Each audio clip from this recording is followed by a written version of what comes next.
My fiancée always played the victim to control me. Then I busted her on a secret trip with her ex, so I canceled the wedding without a second thought. I, a 29-year-old male, own a custom motorcycle shop in Phoenix. I make decent money. Nothing crazy, but enough to live comfortably in Arizona. I've been grinding since I was 20. I finally got the shop fully established last year after busting my ass 60+ hours a week. For years, I started with just me and a tiny garage space I rented from an old mechanic who was retiring. Now I've got 4 full-time employees and a reputation for some of the cleanest custom work in the Southwest. The shop wasn't handed to me on a silver platter. I saved every dollar I made working at other shops, took night classes on business management, and lived in a studio apartment the size of a shoebox for 3 years to build my capital. There's something deeply satisfying about walking into my shop every morning, knowing every bolt, every tool, every square inch is there because I earned it. I've never been the type to splurge on fancy things. My dad watched his brother lose everything in a nasty divorce back in the 90s, house, retirement savings, even had to liquidate his small business to pay the settlement. Dad drilled financial responsibility into my head from day one.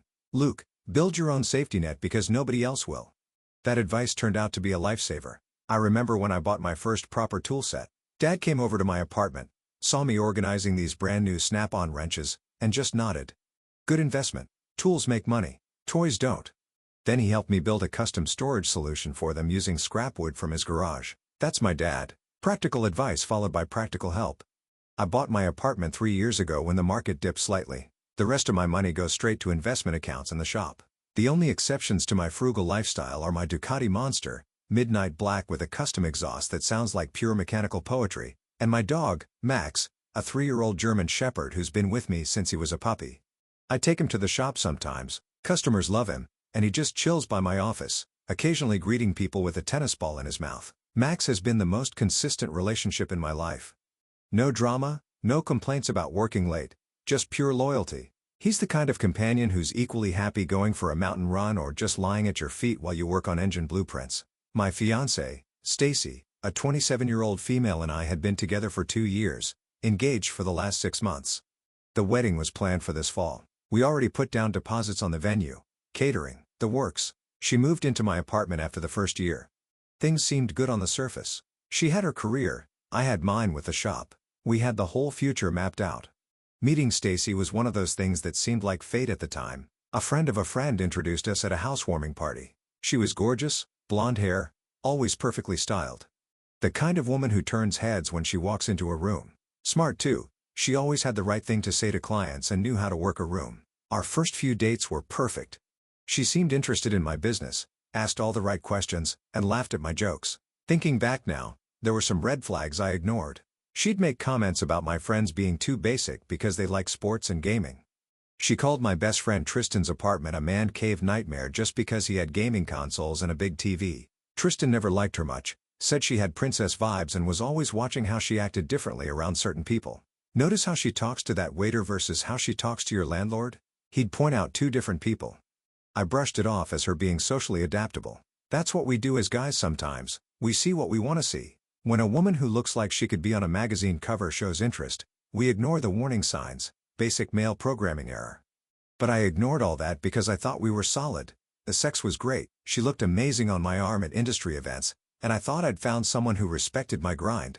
When she hinted about marriage, I thought, why not? I was established, ready to start the next chapter. It was a random evening in May. I was prepping dinner. Yeah, I did most of the cooking, even after working all day at the shop while she was too tired from sitting at a desk. When my phone buzzed with a text, "Luke, things feel complicated, I'm stressing over the wedding, and I really need some space to think and figure things out. Don't contact me for a while, please. I'll reach out when I'm ready." Gut punch doesn't begin to describe it. 6 months from our wedding, and she needs space? No warning, no conversation, just a text asking me to effectively disappear while she figured things out. But fine, I tried to be understanding. I texted back, "Okay, I understand. Take the time you need." Then nothing. Radio silence, which is what she asked for. I spent the next couple of days in a fog, couldn't focus at work, was trying to finish a custom seat for a '72 Triumph when Tristan stopped by the shop. He watched me sand the leather for like 20 minutes before saying, "Dude, that seat was done half an hour ago. You're just going through the motions." He was right. I put down the tools, closed the shop early for the first time in months. Tristan came over Thursday night with pizza and told me bluntly, Dude, this isn't normal. Nobody asks for space 6 months before their wedding unless they're doing something shady. I defended her at first. Maybe she's really just stressed about the wedding. Her mom's been putting a lot of pressure on her about the guest list. Even to my own ears, it sounded weak. Tristan just gave me that look, the one that says, "You're smarter than this," without having to speak the words. He'd been my friend since high school, seen me through my mom's death, helped me move shop locations twice, never asked for anything in return. The kind of friend who shows up with tools when you mention a project, not excuses when you need help. Then Friday night, I got a text from Stacy's friend, Melissa, one of her co-workers who I'd always gotten along with. "Luke, I think you should see this. I feel bad showing you, but you deserve to know." Attached was a screenshot from Stacy's Instagram close friend story that Melissa was part of. Pictures of bright sunshine, beach cocktails, Stacy looking ridiculously happy, arm in arm with Jordan, her ex-boyfriend. The caption was, "Living our best lives, island getaway, reunited." Sometimes you need to revisit the past to see your future clearly. My blood ran cold. Space to think meant a tropical vacation with her ex-boyfriend, while explicitly asking me for no contact. And she was dumb enough to post it on her close friend's story, forgetting Melissa and I were friendly. I called Melissa for details. Turns out, Stacy had told everyone at work she was taking vacation days for a family emergency. Apparently, the emergency involved bikinis, pina coladas, and her ex-boyfriend's tongue down her throat in several other photos Melissa sent me. The hurt morphed into something else, a cold, hard clarity. She didn't just want space, she wanted me out of the way while she test drove her old relationship, keeping me as a backup plan in my own apartment, using my resources, while telling me to leave her alone, all while our wedding venues had my deposits and her engagement ring sat on her finger in those beach photos. Fine. Saturday morning I went into tactical mode. First call, wedding venue canceled. Lost the $5,000 deposit but whatever, cheaper than a divorce. Second call, caterer another $2,000 gone, photographer, florist, DJ. One by one I methodically erased the wedding she'd spent months planning. Next call, locksmith. Had the deadbolt and knob lock on my apartment door changed. Cost about $250, worth every penny. I spent the next hour going through paperwork, documenting everything I'd paid for versus what she had. The reality was sobering. My contribution had been about 80% of our shared expenses. Next, the ring. Stacy had conveniently left it on her nightstand before leaving. Probably didn't want tan lines in her beach pics with Jordan. 3-carat diamond that cost me nearly $15,000. I put it in my safe, along with the documentation showing I had purchased it. In Arizona, engagement rings are considered conditional gifts. The car requires context. About 6 months ago, Stacy's old Honda finally died. Timing belt went, bent the valves. Would have cost more to fix than the car was worth. She needed reliable transportation for client meetings. But her credit was trash after maxing out credit cards on designer bags and those $300 face creams. I agreed to help. I bought a used but very decent Mazda 6 for about $18,000. The loan, title, and insurance are all solely in my name. I'm not stupid. My dad's brother made that mistake. Let his ex-wife drive a car he was paying for during their separation. She totaled it, wasn't properly insured, and he still had to pay off the loan while being sued by the other driver. Not happening to me. I called my dad that night. Needed his perspective. "Dad, Stacy asked for space, then went to Hawaii with her ex. I'm changing the locks and selling her car." Dead silence for a moment. Then, "Son, your Uncle Dave lost his house over less. You're doing what needs doing." Then he cleared his throat. "Need help moving furniture?" The understanding was she'd make payments to me, which she did, sometimes late, and it was her car to use, but legally it was 100% mine. I never added her to anything. I took the spare key, drove it to a dealership that buys used cars, and explained, "I'm the registered owner. Need to sell." They offered around $16,500, pending inspection. I signed the initial paperwork and left the car there. Her designated parking spot at the apartment complex.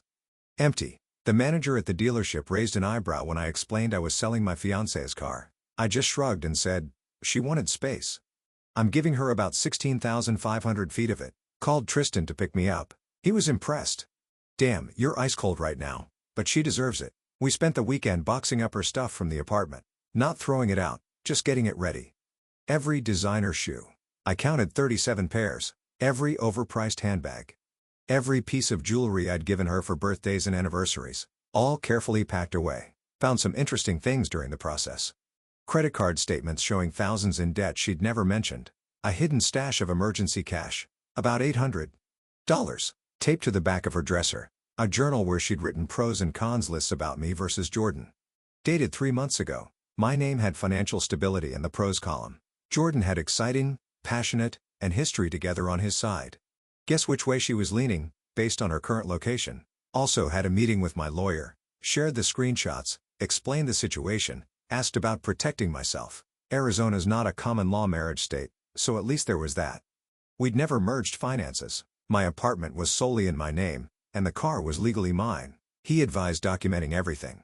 The engagement termination, the car sale, the items in the apartment. Told me to communicate only in writing going forward. I felt calm, like performing necessary surgery. Did I feel like a complete idiot? Absolutely. But emotions weren't driving this bus, logic was. She asked for space and no contact. She demonstrated the relationship was over by vacationing with her ex. I was simply respecting her request and protecting myself. The shop was quiet that weekend. I went in anyway, just to have somewhere to be. Started reorganizing the tool room, deep cleaning equipment, updating our inventory system. All those things that get pushed aside during busy weeks. There's something therapeutic about bringing order to a space when your personal life is in chaos. Diego, my head mechanic, came in for a few hours to help with a rush job. Didn't ask why I was there on a Sunday, just handed me tools when I needed them. That's what I appreciate about the guys at the shop. They understand that sometimes you need to work with your hands to process what's happening in your head. According to Instagram, the best life vacation lasted another week. The countdown to meltdown was on. One small mercy in all this, at least my Ducati was safe. Stacy had always complained about it being too dangerous and a waste of money, but I'd stood firm on keeping it. When Tristan picked me up from the dealership, he looked at me and said, "Bike ride this weekend, you need it." He was right. She'd actually tried to get me to sell the Ducati about 6 months into our relationship. We could use that money for a down payment on a bigger place, she'd suggested. Never mind that I already owned my apartment and had no interest in taking on more debt for a bigger place we didn't need. The Ducati stayed, and now I was grateful for that small victory. Sunday morning, we took our bikes up through the mountains, Tristan on his Kawasaki, me on the Ducati. The focus required to handle those curves at speed was exactly what I needed. Impossible to think about relationship drama when you're calculating lean angles and watching for gravel. The one part I did feel guilty about was Max. Stacy had technically agreed to our dog, but she'd never really taken care of him. She'd complained about his fur, his energy, the cost of his food. Still, he'd be confused when she didn't come back. Turns out, I didn't need to worry. Max seemed happier with just me there, claiming the whole couch without being shooed off. Stacy's tropical getaway with Jordan lasted a total of 10 days. Then D-Day arrived. Tuesday evening, around 9 p.m., I was having a beer with Tristan, who insisted on being there in case it gets wild. We heard keys jangling outside, then confused scraping at the lock, then pounding. "Luke, open the door. My key isn't working." Tristan glanced at me. "Showtime." I opened the door halfway. Stacy stood there, looking beach-tanned and furious, suitcase beside her. "What the hell? Why isn't my key working?" "Because I changed the locks," I said, my voice steady. Her eyes widened. "You what? Why would you do that? You asked for space and no contact, Stacy. I gave it to you permanently. Wedding's canceled too." "Already called everyone." "What are you talking about?" "I just needed some time to think." I pulled out my phone, showed her the screenshot Melissa sent me. "Think about this. With Jordan on your romantic beach getaway that you posted about." Her face went from angry to panic-stricken in a millisecond. That was just, Melissa showed you that? It's not what it looks like." "Looks like my fiancée on vacation with her ex while I'm home planning our wedding." Pretty self-explanatory. It was a last-minute thing. He was going through a hard time and needed someone to talk to. Tristan snorted from behind me. I just stared at her. "So you flew to Maui to be his therapist?" Her eyes darted to the empty parking spot. "Where's my car, Luke?" The entitlement in her voice was unreal. Like I'd hidden her toy. "It's not your car." "Never was. It's being sold. Title, loan, insurance. All in my name." "You're selling my car?" She actually stomped her foot. "You can't do that. I've been making payments." "Payments for using my car, which is now over. This is insane. I'm calling the cops." She pulled out her phone. Tristan, who'd been watching, started laughing. "Yeah, call them. Tell them your ex-fiancé is selling his own car and changed the locks on his own apartment after you cheated. That'll go well." Stacy looked like she'd just noticed him. "This isn't your business. You made it my business when you decided to mess around on my best friend." She turned back to me. "Luke, baby, you're overreacting. Jordan means nothing to me. It was just a stupid trip to clear my head. I realized I want to be with you." I almost laughed. Save the performance. Your stuff is boxed up. Text me when you want to pick it up. That's when her sister, Brooke, a 25-year-old female, appeared from the elevator. Great. Reinforcements. Brooke was Stacy's mini-me. Same entitled attitude. Same expensive taste. Same tendency to treat service workers like furniture.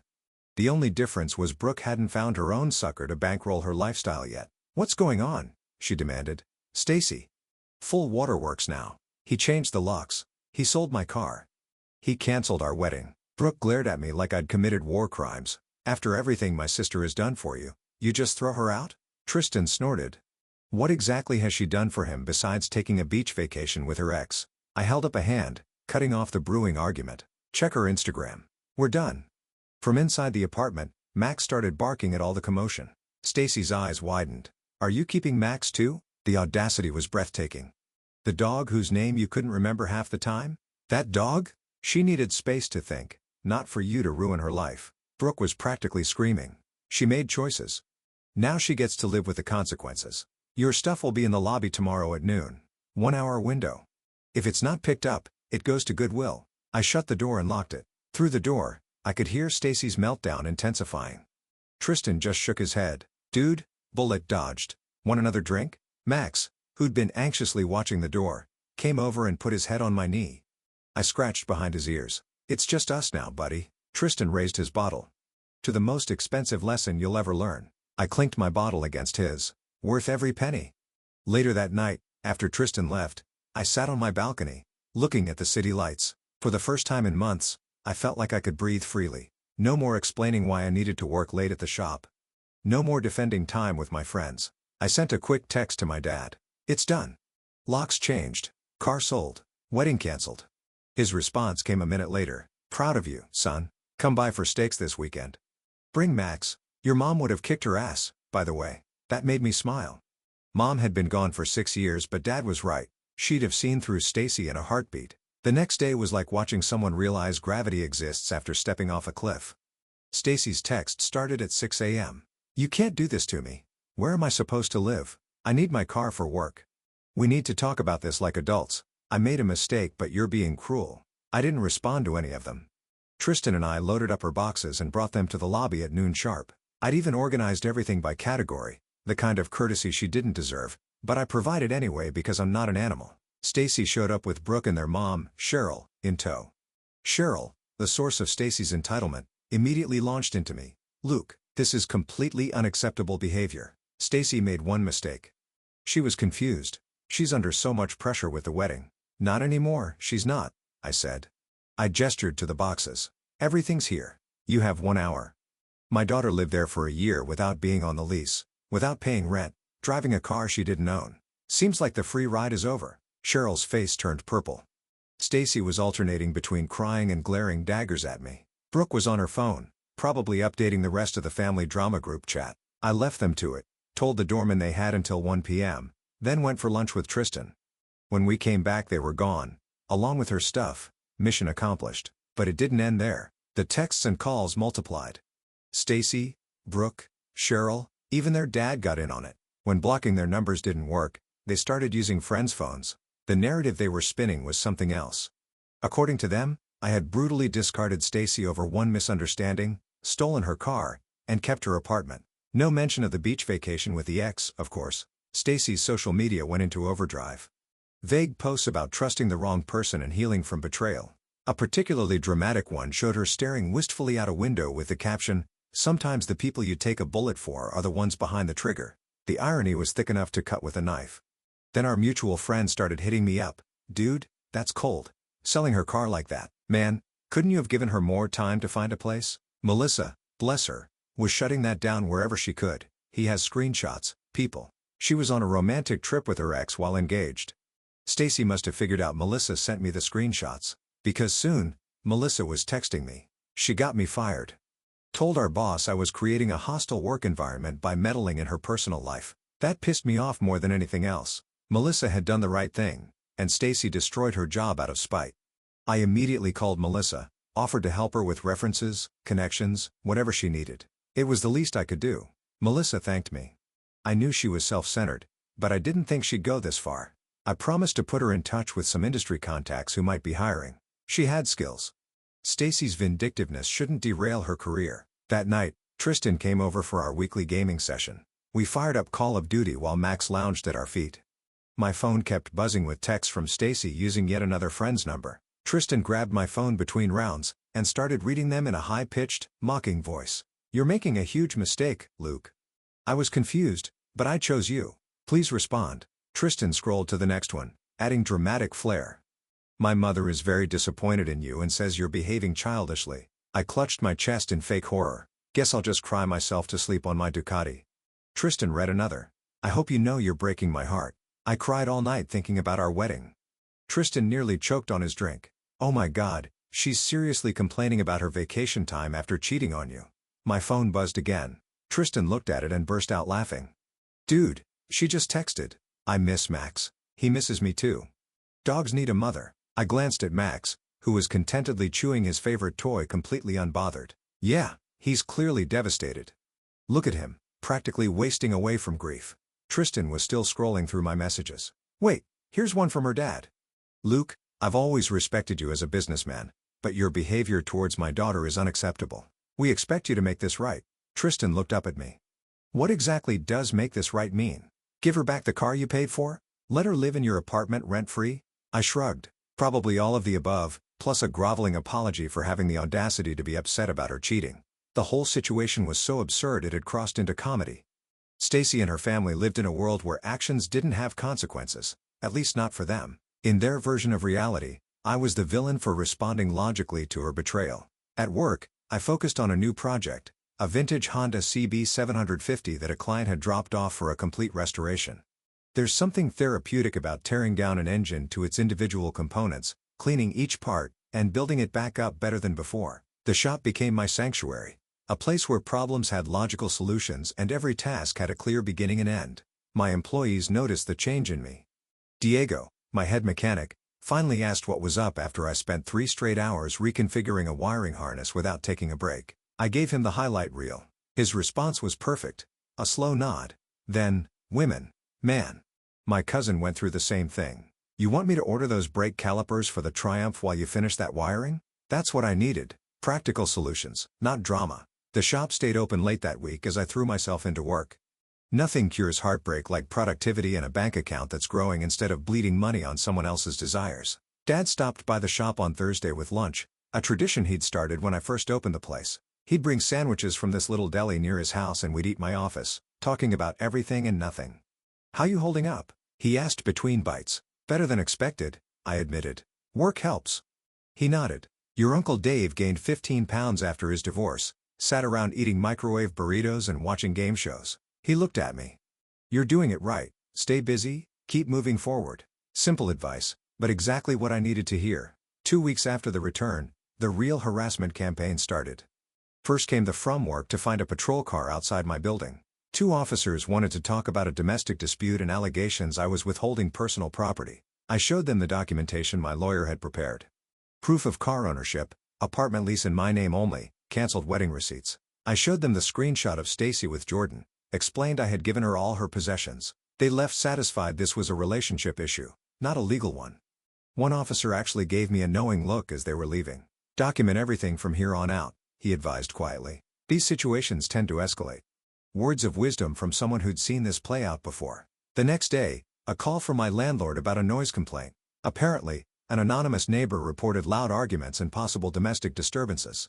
I explained the situation. Thankfully, had a good relationship with the property manager. She admitted she'd seen Stacy trying to tailgate residents into the building several times, against policy. Then things escalated.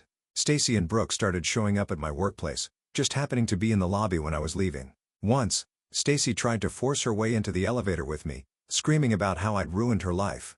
Diego and the guys formed a protective barrier when they saw what was happening. "Boss, want us to call security?" Diego asked, positioning himself between Stacy and me. I nodded, and they escorted the sisters out.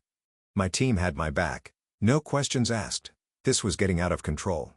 I filed a police report documenting the harassment, started recording every interaction, saved every text and voicemail, installed a security camera at my apartment door connected to my phone, gave the front desk a photo of Stacy and instructions not to let her up under any circumstances. The breaking point came when I woke up to find my car's tire slashed. Security cameras caught Brooke doing it at 3 a.m. The footage was crystal clear, her face clearly visible as she knelt by each tire, methodically puncturing them with what looked like a hunting knife. Police were called. Charges filed. The incident report put the damage at over $800.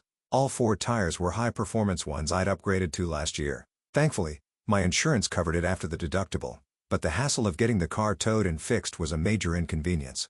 I was paranoid about the Ducati after that. Started parking it in a secure garage a block away just in case. No way I was letting them get to my baby. That bike represented the reward for years of hard work. If they damaged it, I'm not sure I could have maintained my composure. That same day, I got an email from Jordan, of all people. "Man, I'm sorry about all this. She told me you two were already over before our trip. I didn't know you were still engaged. She's been showing up at my place too. Just thought you should know." Turns out, Stacy had fed him a complete fiction that we'd broken up weeks before, that I was possessive and wouldn't accept it was over. When he found out the truth from mutual friends, he ended things immediately. Now she was showing up at his apartment unannounced, crying, demanding another chance. Bullet dodged. "Brother," he said before hanging up. Couldn't argue with that. Later, I found out Stacy had been spreading rumors that I was abusive, that I controlled her finances, that I'd trapped her in the relationship. Classic Darvo.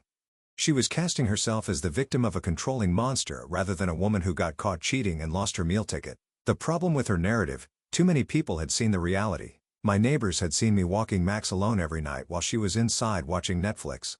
My employees had seen her showing up, demanding money when her credit cards were maxed out.